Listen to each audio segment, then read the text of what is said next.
que vous allez bien.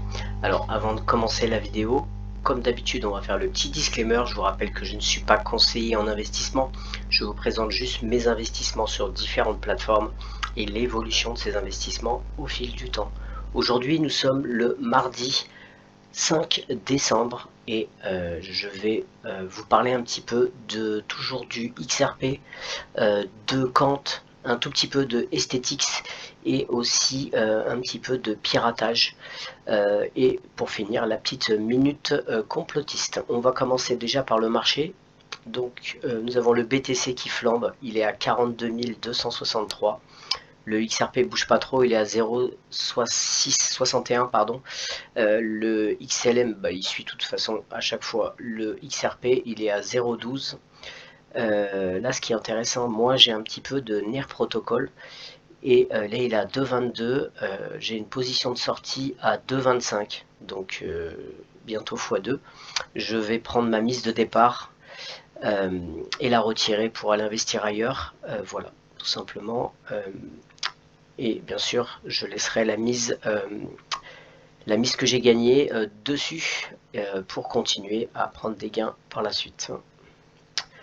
Ethera il est à 0,06 et on va finir par Kant qui a perdu quelques places. Il était à 50e, il est 54 à 101. Algorand qui lui se comporte très bien et il est à 15 centimes maintenant et il n'est pas très loin de Kant, il est 55e. Voilà, on va commencer tout simplement par une petite nouvelle sur Esthetix qui ont été invités à tout simplement la India Blockchain Week et on va donc regarder un petit peu le PDG, le CEO qui est en train de parler justement à cette Blockchain Week.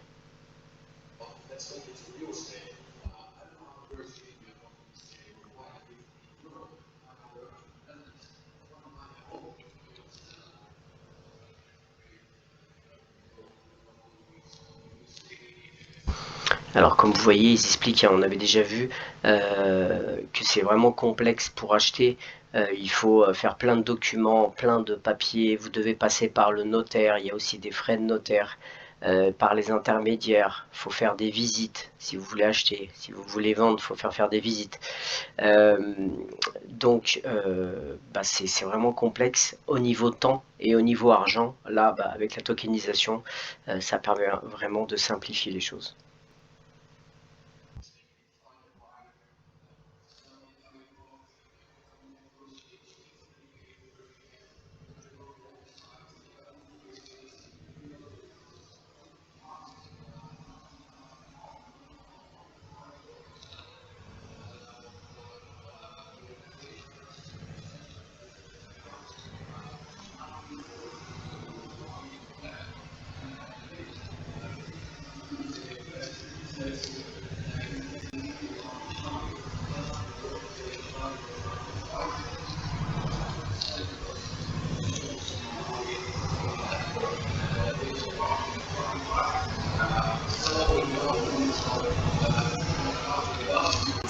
Voilà, avant vous mettiez pas mal de mois pour pouvoir acheter ou vendre. Là, ça peut être fait dans la minute. Et je vous rappelle que vous pouvez même, on pourra ensuite par la suite même visiter en métaverse et aussi en 3D. On va pouvoir aller tout simplement visiter les maisons qui sont à vendre.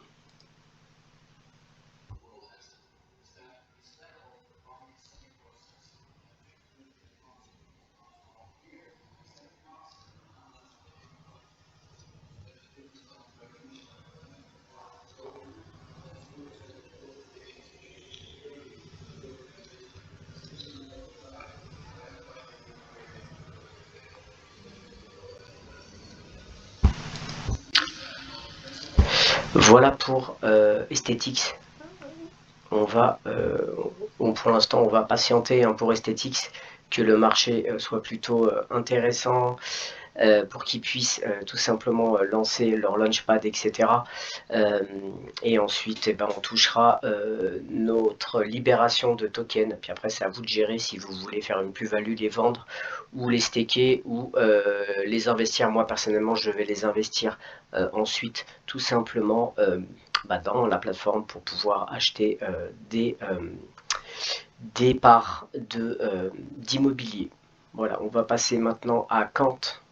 Kant lance Zapier intégration pour connecter facilement les applications internet et hors chaîne sur justement la blockchain. Nous avons le plaisir d'annoncer la disponibilité d'Overledger Platform dans le magasin Zapier, permettant aux utilisateurs et aux entreprises de créer des flux de travail automatisés, personnalisés pour leur rôle et leur activité. Alors ils vont personnaliser, c'est grâce à la IA, ils pourront personnaliser comme ils veulent, et je vais vous montrer ce que c'est que Zapier. Voilà, donc c'est une application, enfin c'est une société, pardon, qui crée des workflows personnalisés en quelques minutes et qui vont pouvoir tout automatiser. Ils ont plus de, je crois que c'est 6 ou 7 000 applications qui peuvent interconnecter et pour les entreprises, c'est très intéressant. Connecter les applications que vous aimez déjà prend en charge plus d'applications que toute autre plateforme, vous permettant ainsi d'optimiser les outils que vous utilisez. Par contre, ça va mettre à genoux certains emplois. Par contre, ça peut en créer d'autres et faciliter les entreprises, mais ça va justement ça va mettre à genoux les emplois qui seront maintenant automatisés avec l'IA. C'est un peu comme là vous avez vu avec Statix, tout simplement les notaires, ça va être chaud avec la tokenisation pour eux. Voilà. On va passer, donc ça c'était pour Kant, on va passer maintenant à tout simplement Ripple. Voilà, et on va voir tout simplement, je crois qu'il y a une vidéo que j'ai vue où Ripple tout simplement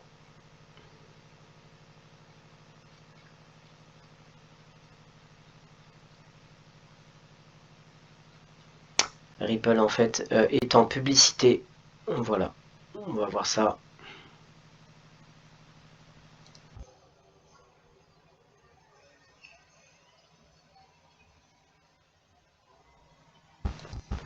Donc ça c'est au New York City Times Square. Toujours pour parler de Ripple.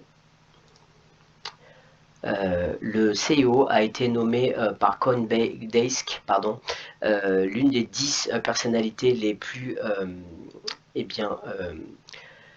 plus innovantes et connues pour 2023 pour les actifs numériques. Il est donc dans le top 10. Ses réalisations cette année ne sont pas passées inaperçues. CoinDesk l'a inclus sur leur liste de personnes les plus influentes de 2023 dans les actifs numériques et l'espace Web 3. Cette reconnaissance intervient au milieu d'une série de victoires importantes pour Ripple. Voilà. Alors après, quand vous regardez dans le top, il y a Gary Gensler, donc pour moi, ça discrédite un petit peu le classement de CoinDesk dans la mesure où ils mettent Gary Gensler comme une personnalité influente. Oui, influente, mais influente négativement. On va passer maintenant tout simplement à une dernière chose, c'est on va regarder tout simplement sur l'XRP Scan pour voir pour le AMM, on en est à 44,12% de consensus, donc ça progresse un petit peu. Et maintenant on va faire très rapidement un petit bilan. Ça fait 1 mois et demi à peu près que je suis sur Orchestra, vous savez, pour l'AMM de test. Et on va justement faire un petit peu le bilan. Donc on va commencer par le XRP USDT à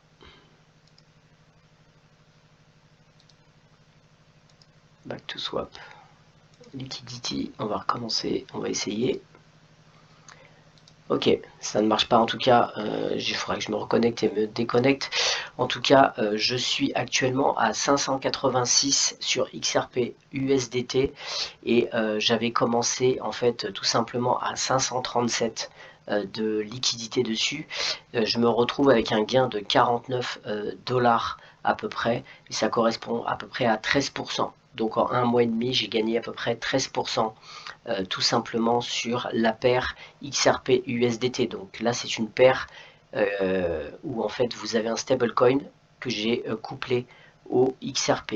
Donc ça me fait un gain de 13%. Alors vous allez me dire 13% sur 500 dollars, mais une fois que le XRP va vraiment prendre de la valeur, si vous avez, je sais pas, 5000 ou 10 000 XRP, ça peut être vraiment intéressant comme revenu passif, parce que du 13%, ça peut vraiment faire une bonne somme tous les mois. Alors là, c'est 13% sur un mois et demi, hein, sur un mois et demi, mais même si ça fait du 5% par mois, ça peut être vraiment intéressant si vous mettez une bonne somme. Et évidemment, si le XRP atteint un bon chiffre, c'est-à-dire au minimum 10 dollars, et que là vous en avez, par exemple, vous en mettez 5000 ou 10 000, là ça devient intéressant.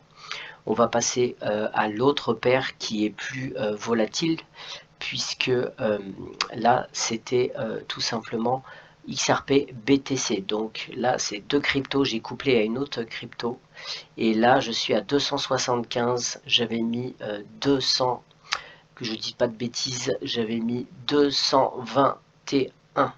Donc là j'ai fait un gain de 54, tout simplement, et ça correspond à peu près à un peu plus de 21%, approximativement 21%. Donc là c'est plus intéressant, mais c'est plus risqué puisque c'est deux paires de crypto. Là j'ai pas couplé, voilà.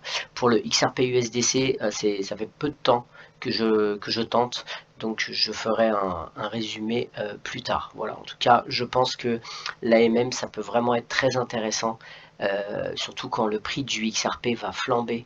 Même si vous en avez 2000, 3000, vous les placez dedans, ça sera vraiment intéressant, ça vous fera un petit revenu passif, même peut-être un grand en fonction de votre bague. Voilà, bien sûr, il ne faut peut-être pas tout mettre dans l'AMM, parce que ça peut quand même être risqué. Mais d'après ce que j'ai compris, il y aura des formules, vous aurez tout simplement des fonctionnalités où vous pourrez choisir votre pourcentage, et donc il y aura un risque qui sera moins élevé, d'après ce que j'ai vu sur certains papiers. On va passer pour le XRP, c'est fini. Et bien, on va passer maintenant à quelque chose que je voulais vous montrer qui est un petit peu bizarre. Alors, ça c'est un tweet de Space Force qui recrute, hein. C'est tout simplement leur Twitter. Et j'ai vu quelque chose qui m'a un peu intrigué. Vous voyez, ça date du 2 décembre. Space Force Recruiting. Alors, vérifiez que vous pouvez retirer votre argent des banques un satellite à chaque fois. Et là, si vous voyez ce qui est marqué, les gardiens expliquent comment la Space Force contrôle les paiements. Et là, il y en a un qui répond en réalisant que personne ne peut avoir accès à son argent sans les satellites de Space Force. Et je pense qu'ils n'ont pas tweeté ça par hasard. Et ça, pour moi, c'est un signe qu'il peut y avoir des cyberattaques ou un blackout d'internet. Et c'est peut-être là qu'ils vont faire un switch, je ne sais pas. En tout cas, c'est un petit peu, je trouve ça un petit peu bizarre que Space Force fasse ce tweet. Je ne sais pas ce que vous en pensez. Vous pouvez mettre en commentaire si vous avez des idées. Voilà, une autre chose, en parlant des banques, c'est pas un article récent, mais juste pour vous dire, ça vient quand même du Sénat américain. Vous voyez, le 12 avril 2023, le Crédit Suisse rétablit un médiateur indépendant pour examiner les comptes liés aux nazis à la suite de l'enquête du comité du budget. La banque avait précédemment interrompu inexplicablement le fonctionnaire, laissant des angles morts dans la recherche médico-légale des documents liés aux nazis. Donc là, en fait, ils vont remettre la personne qui va pouvoir enquêter. Tout simplement, le Crédit Suisse a accepté de rétablir le médiateur indépendant Nel Barofsky pour superviser l'enquête interne de la banque sur son service historique des comptes liés aux nazis. À mon avis, lui, il va avoir un AVC très bientôt. Voilà pour ce petit aparté sur cette banque du Crédit Suisse. Une dernière chose, comme tout simplement, eh bien, sur ce que je vous ai montré tout à l'heure sur le Space Force, je vais vous montrer quelque chose. Quantum hacking, la prochaine grande menace de cybersécurité 2023. Et là, il parle un petit peu tout simplement des piratages quantiques.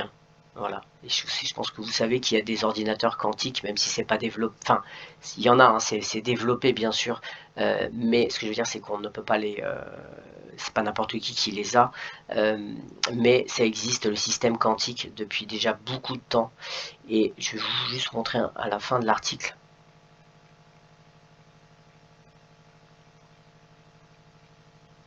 Voilà. Quantum hacking, décrypter les secrets des forteresses numériques. Dans le paysage en constante évolution de la cybersécurité, un phénomène révolutionnaire a émergé menaçant les forteresses impénétrables qui protègent notre domaine numérique, le piratage quantique. Avec le potentiel de démanteler même les mesures de sécurité les plus robustes, le piratage quantique représente un changement de paradigme dans les cybermenaces. Nous nous lançons dans une exploration du monde fascinant du piratage quantique en découvrant ses rouages internes, en déchiffrant ses implications et en soulignant le besoin critique de mesures proactives pour protéger nos secrets numériques les plus sensibles. Voilà. Et là, on voit qu'en fait, ils ont la possibilité, vous voyez, au cœur du piratage quantique se trouve la vulnérabilité des protocoles cryptographiques traditionnels qui ont longtemps servi de gardiens de nos forteresses numériques. Et en fait, avec un système quantique, vous pouvez tout simplement choper les algorithmes et déverrouiller le tout. Décrypter les secrets du piratage quantique nous permet de saisir la gravité de la situation et souligne l'importance d'accélérer la recherche et la mise en œuvre de solutions PQC. Voilà, je vous laisserai l'article, mais pour moi, entre ça et le tweet de Space Force, etc., je pense qu'il peut y avoir une vague pour l'année prochaine de cyberattaques et de blackout. Comme vous le savez, il y a aussi une espèce de guerre. On est actuellement dans une guerre entre les États-Unis, la Chine, etc. Et il y a, je pense, la possibilité tout simplement de désactiver plein de systèmes. Et à ce moment-là, vous n'avez par exemple plus la possibilité de payer, il n'y a plus de système de paiement, c'est déjà arrivé, hein, même en France, c'est arrivé il n'y a pas longtemps. Voilà. Donc, est-ce que c'est pour ça que Elon Musk va faire des histoires de satellites avec des paiements tout est intégré, sécurisé, justement avec un système de satellites, même comme je vous ai parlé déjà de SpaceChain, qui va faire avec Tethys, pardon, qui va tout simplement des satellites qui sont tout simplement permettre de protéger. À mon avis, on va sur un système comme ça, et il y aura peut-être même des clés, tout simplement des wallets quantiques. En tout cas, je vais surveiller les entreprises qui vont faire ça, parce que si on pourra investir dessus, si il commence à avoir beaucoup de piratage, c'est sûr qu'il va y avoir un nouveau système de sécurité et de logiciels qui vont se mettre en place, donc il faudra surveiller un petit peu parce que ces entreprises vont cartonner. Voilà tout simplement pour ce qui est du hacking. Et on va terminer par la petite minute complotiste. Et je vais juste j'avais en fait dans ma dernière vidéo mis en commentaire pourquoi toutes ces crypto-monnaies, certaines d'ailleurs qui sont liées à ISO 222, c'est-à-dire le XRP, le XLM, le XDC, le XPR, toutes ces pourquoi aussi Twitter a changé de nom, il s'appelle X. Pourquoi il y a Elon Musk a fait un système de X paiement, X monnaie, pourquoi le X est partout? Eh bien, on va regarder ça tout simplement. Alors, mais déjà, on va commencer par juste vous montrer quelque chose, des symboles ésotériques. Alors, pour faire vos recherches, vous voyez le triskel, son dessin en spirale évoquant le mouvement et de déplacement, ce qui relie au concept de cycle de vie, de renouvellement perpétuel, de progrès. Je ne sais pas si ça vous fait penser à quelque chose, ce cycle. Voilà. Voilà Ripple. Je pense que vous voyez que c'est tout simplement le même, hein. Voilà, donc faites vos recherches sur le Triskel. Bon, bien sûr, il y a plein de symboles, hein. Ça, vous connaissez, l'œil d'Horus, voilà. On va pas s'attarder là-dessus et on va terminer par le symbole X a plusieurs significations représentant l'inconnu, le secret, le danger et la fin. La fin, surtout retenez bien ça, la fin. Il peut y avoir une signification mystique mais aussi scientifique ou linguistique. Voici quelques-unes des significations du symbole ainsi que son utilisation dans différents contextes. Alors c'est le symbole de l'inconnu, bon ça c'est connu, surtout dans les maths. Symbole du connu, le symbole X qui est synonyme de danger et de mort. Vous voyez la Skull and Bone, je ne sais pas si vous connaissez, les têtes de mort avec la croix, les deux os qui se croisent par exemple. L'erreur et le rejet. Et surtout, c'est ça qui est intéressant, la fin de quelque chose. Dans certains contextes, le symbole X signifie une entité dont l'existence est terminée, passée et révolue. Et à votre avis, c'est quoi? C'est tout simplement ce système financier qui va tomber. Et c'est tout simplement pour ça que c'est la fin. Et maintenant, on va passer tout simplement sur le X, c'est-à-dire sur un nouveau système. Dans l'usage technique, la lettre X est souvent une version abrégée d'un préfixe plus long, couramment utilisé pour décrire d'anciennes relations telles que ex-mari, etc. Dans le langage informel, certaines personnes utilisent la lettre X pour désigner leur ex-conjoint, etc. Alors, vous pouvez un petit peu faire vos recherches. Voilà, et là dans le christianisme, on peut voir quelque chose qui est assez intéressant.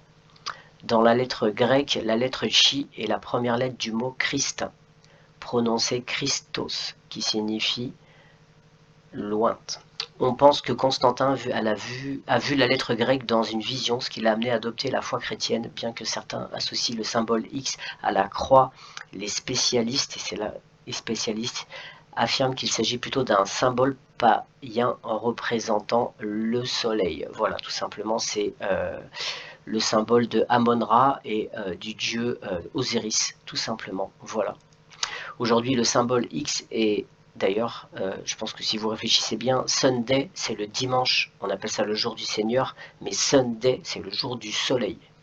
Aujourd'hui, le symbole X est souvent utilisé pour symboliser le nom du Christ en tant que symbole graphique ou christogramme. Il remplace le mot Christ à Noël qui devient Xmas, en fait Christmas. Christmas, ça veut dire Noël en américain. L'autre exemple populaire, et là regardez bien, est le Chi-Rho ou XP, les deux premières lettres du Christ en grec superposées. Donc ça, XP, ça veut dire tout simplement le Christ. Un scribe anglo-saxon est allé jusqu'à abréger le mot Noël en XP Mass pour gagner de la place dans l'écriture. Voilà. Donc moi, ma stratégie, moi ce que je pense, c'est tout simplement XP. Vous voyez, XP, vous rajoutez le R. Donc si XP, c'est le Christ, R, c'est résurrection. Donc XPR, en fait, ça pourrait représenter le phénix qui renaît, ou le Christ qui renaît, enfin, selon eux, hein, bien sûr. Bien sûr, voilà, parce qu'ils aiment symboliser les choses, tout simplement. Voilà, une dernière chose. Sur un autre site, la lettre X. Voici un symbole satanique que l'on trouve fréquemment dans le monde de la mode, l'industrie, la musique, du sport, du gouvernement, des logos de compagnie, etc., etc. La lettre X est utilisée depuis longtemps dans les religions mystères de l'ancienne Égypte et dans l'occultisme à cause de ses origines babyloniennes et de ses significations sexuelles déviantes. Et là, regardez bien, vous voyez ici ça, ici là, le X ici avec les deux ustensiles qui sont la houlette et le fouet d'Osiris. Voilà. Voilà pourquoi ils utilisent le X, c'est tout simplement de l'occultisme et tout simplement de voir quelle est tout simplement la personne qu'ils vénèrent. Voilà, je vais m'arrêter là, mais à vous, voilà. Ainsi le X est le signe d'Osiris ou Ra, le dieu soleil. Voilà, Donc si vous voulez faire un petit peu vos recherches là-dessus, on peut aller encore plus loin avec la gématrie. Vous voyez, 24e lettre, 2 et 4, ça fait 6. Et triple chi, c'est 666 tout simplement. Voilà. Quand vous avez dans les trucs porno 3x, c'est pareil, 666. On va s'arrêter là, mais en tout cas, c'est intéressant. Ça peut être tout simplement une spéculation, mais à mon avis qui est intéressante à chercher. Eh bien, c'est tout pour cette vidéo. J'espère que ça vous a plu et à très bientôt. Ciao!